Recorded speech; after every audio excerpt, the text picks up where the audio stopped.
Et bonjour à tous les amis et bienvenue dans cette nouvelle vidéo. Aujourd'hui je voulais faire une petite vidéo YouTube au soleil, tranquillement, parce que clairement si je me mets à l'intérieur avec les spots, les machins, je vais dégouliner de transpi. Alors peut-être que là tout de suite le visuel n'est pas très appréciable pour toi parce que voilà, on ne gère pas la lumière justement, mais je te promets que c'est 10 fois mieux que si tu me voyais dégouliner du visage tout du long. Aujourd'hui on se retrouve pour aborder un thème qui, ma foi, je trouvais ça intéressant et important de l'aborder. Je ne sais pas si d'autres personnes l'ont déjà fait, mais en tout cas moi personnellement, à mon échelle, je trouve ça intéressant de l'aborder, au moins pour ceux qui me suivent, et d'ailleurs on est de plus en plus nombreux, donc déjà je vous remercie. C'est le thème de est-ce que la génétique compte vraiment? Je voulais réellement aborder ce sujet parce que je ne veux pas que vous qui me connaissiez moi, vous vous mettiez des limites, vous créez ces barrières un petit peu, cette fatalité, etc. Je ne veux pas que vous restiez focus là-dessus. Donc bon, je pense que vous avez déjà compris mon point de vue, qui est la génétique. Pour moi, ce n'est pas quelque chose de fatal. C'est arrivé sur internet, un petit peu comme un cheveu sur la soupe, c'est-à-dire que d'un coup, il y a eu des gens qui s'y connaissaient dans le domaine, qui vous ont parlé de génétique. Frédéric Delavier, Michael Gundil, voilà, qui ont été de plus en plus connus durant ces dernières années, en tout cas en France, et d'un coup, on a entendu les mots génétique. Et donc à ce moment-là, on s'est dit, ah ouais mais d'accord, mais ça veut dire qu'il y a des règles en fait.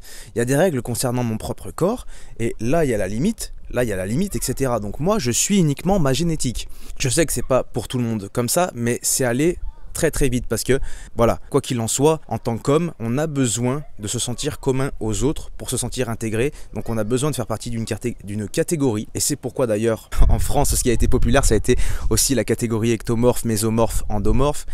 Et du coup, c'est vrai que dès qu'on a parlé de génétique, ça a catégorisé un petit peu le délire. Et on s'est dit, bon voilà, moi j'ai peut-être une génétique de merde, moi j'ai peut-être une bonne génétique, etc. Parce que justement, on a besoin de savoir où on est, qui on est, etc.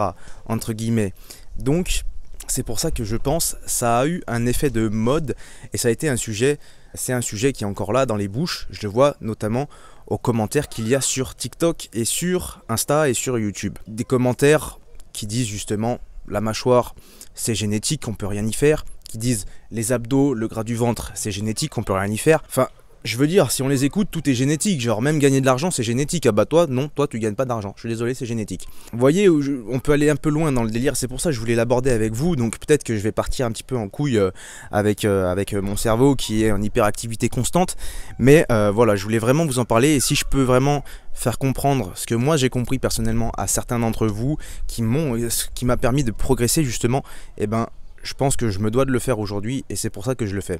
N'oubliez pas avant tout ça que si jamais vous voulez la mâchoire carrée, dessinée, moins de joues, moins de double menton, c'est lien en description que ça se passe sur le site joedesign.fr qui vous propose les gommes d'entraînement des masséters pour avoir une jawline du turfu. Personnellement, évidemment, vous savez que j'ai testé, que je teste encore, que j'en fais toujours, que c'est testé, que c'est approuvé, que les résultats sont au rendez-vous. Bientôt, vous allez avoir en plus les résultats des participants du concours.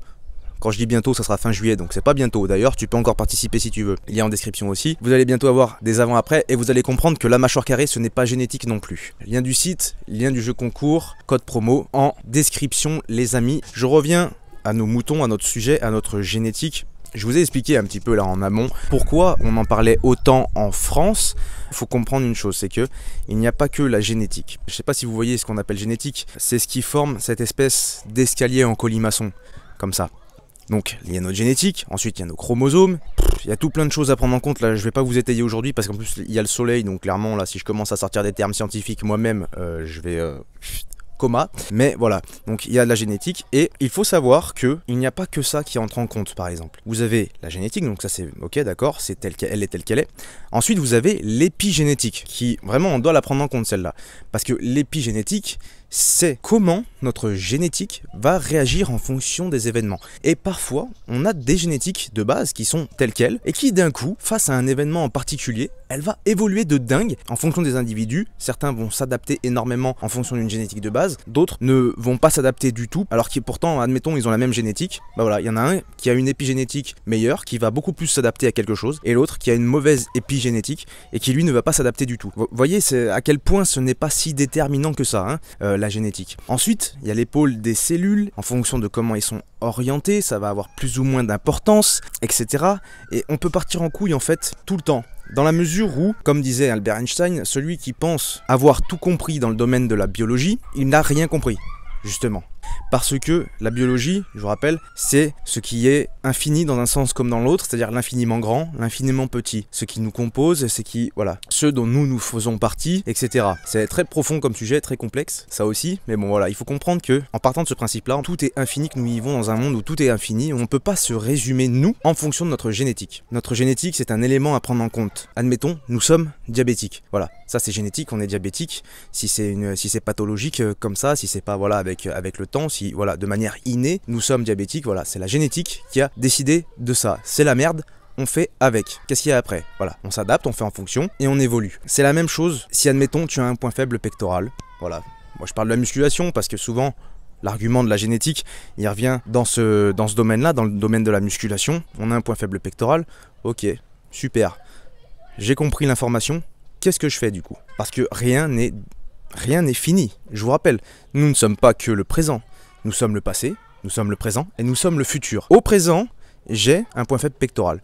Qu'est-ce que je vais faire pour que dans le futur, j'ai des pectoraux monstrueux malgré que j'ai un putain de point faible? À ce moment-là, vous comprenez également que la génétique n'est pas si importante dans la mesure où rien n'est figé. Donc voilà, je veux dire, la génétique que j'avais à 13 ans surtout parce que j'étais vraiment en surpoids, est-ce que c'est la même que celle que j'avais à 15 ans? Apparemment non, hein, on voit qu'il y a eu un petit passage de puberté. Est-ce que la génétique que j'avais à 15 ans, c'est la même que celle que j'ai aujourd'hui? Apparemment non, la puberté est finie, je me suis adapté à mon entraînement, je suis devenu énorme et sec, enculé. Je rigole, hein. Alors, nous avons été coupés comme d'habitude parce que j'ai plus de place sur ma caméra. Promis, je vais acheter une caméra un peu mieux pour les prochains trucs. Et donc, je vous disais que votre génétique, à la limite, c'est vos insertions musculaires, au-delà de l'insertion pure, c'est-à-dire la forme de vos muscles. Hein, c'est ça en musculation qu'on entend comme insertion. C'est la forme de votre pectoral en tant que tel, ok, mais son épaisseur, sa vascularité, à quel point il est strié, sa force, ça dépend de vous, de vos envies, de votre aptitude face à la douleur, votre aptitude à emmagasiner justement cette douleur et à continuer, etc. Cette aptitude à se projeter, à se dire, alors moi je veux plus de pec, qu'est-ce que je vais faire? Cette aptitude à se dire que voilà, j'ai pas envie aujourd'hui, je suis pas motivé, ben j'y vais quand même. Ça, c'est pas génétique. La discipline, c'est pas génétique, ça s'apprend. Eh bien, c'est ça qui va faire la différence. C'est pas tant votre génétique. Parce que ça, voilà, moi c'est un sujet sur lequel, c'est un sujet qui m'exaspère parce que je vois tout le monde se limiter aux barrières qu'on leur fixe. C'est exactement ça, la génétique. Quand on te dit le mot génétique, d'une certaine manière, ça encadre ton potentiel. C'est tellement dommage. On s'en bat les couilles. Prenez pas en considération ça. Prenez juste en considération où est-ce que je veux aller. Essayez. Essayez tant que vous n'y êtes pas arrivé, vous essayez encore. On s'en fout. On s'en fout. Un jour, vous vous direz, ok d'accord, là j'ai tout essayé.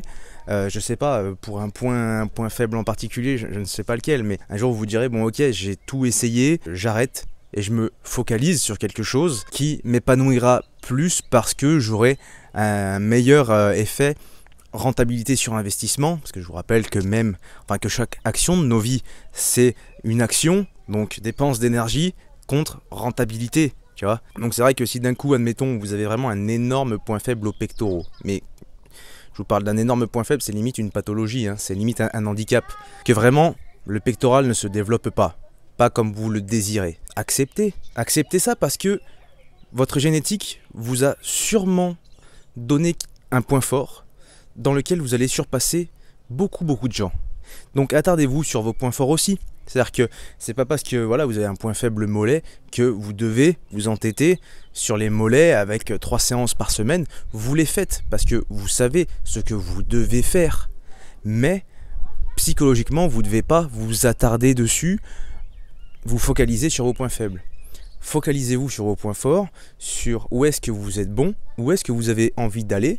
Et c'est ces deux choses ensemble qui vont faire que vous allez péter les records, les gars. Tout à l'heure, avant que ça coupe, je voulais prendre comme exemple The Panache pour vous parler, pour vraiment détruire ce truc de génétique. hein, de fatalité. The Panache, pour ceux qui connaissent pas, c'est un mec, c'est le champion, je suis désolé si je me trompe, mais c'est le champion de force athlétique en fait, dans sa catégorie de poids à lui, donc c'est-à-dire je crois c'est moins de 66 kg ou 66 kg, quelque chose comme ça. Et enfin bref, lui il a pulvérisé tous les records. Pourtant tu le vois, il est mince, je veux dire, il est sec, il est musclé, il est propre, il est beau, hein, mais il n'a pas, au premier abord, le truc où on se dit, putain, mais lui, il doit pousser mes 300 kilos. Pourtant, le pélo au soulevé de terre, il est à quoi? Il a 290. Enlève la génétique de ton cerveau.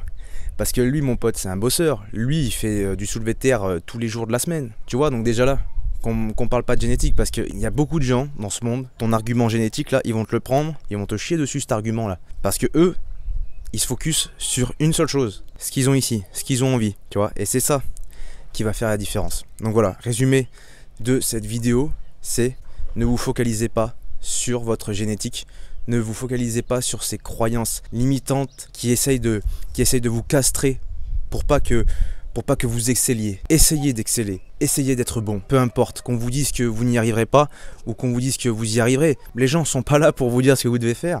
Les gens vous donnent leur avis parce qu'évidemment, on est 7 milliards sur la planète. Il faut bien qu'on se parle entre nous. Donc on va bien se donner notre avis. Mais ne laissez personne réduire votre potentiel par tel ou tel argument, par telle ou telle phrase, tel ou tel mot, par tel ou tel principe. Ok, vous avez des envies, c'est à vous maintenant de faire ce qu'il faut pour aller là où vous voulez aller, là où vous désirez aller, dans tous les domaines. Ça peut être relationnel, ça peut être physique, ça peut être professionnel. Il n'y a pas de limite. Je vous rappelle que génétiquement, l'homme n'est pas prévu pour marcher sur la Lune. On a inventé un truc, on est allé sur la Lune, frérot. On se dit, je veux aller à, je m'en fous, j'y vais. Gardez cet état d'esprit là, les gars. Donc voilà, les gars, c'était ma petite vidéo sur la génétique. J'espère que en tout cas ça vous aura aidé. Si jamais vous vous fixez ces barrières là, enlevez toutes les barrières que vous avez, essayez juste et vous verrez. Je vous rappelle que si jamais vous voulez avoir la mâchoire plus carrée, plus dessinée, moins de chou, moins de double menton, c'est lié en description, que ça se passe avec mon code promo. Que si jamais vous ne savez pas comment établir une diète et que vous désirez perdre un peu de poids et être quasiment sec toute l'année, eh bien, c'est lien en description également que ça se passe sur ma formation brûle-graisse. Vous avez également mon entraînement abdos qui me permet d'avoir des parpaings à la place des abdos toute l'année. Je vous fais des bisous les gars et je vous dis à la prochaine.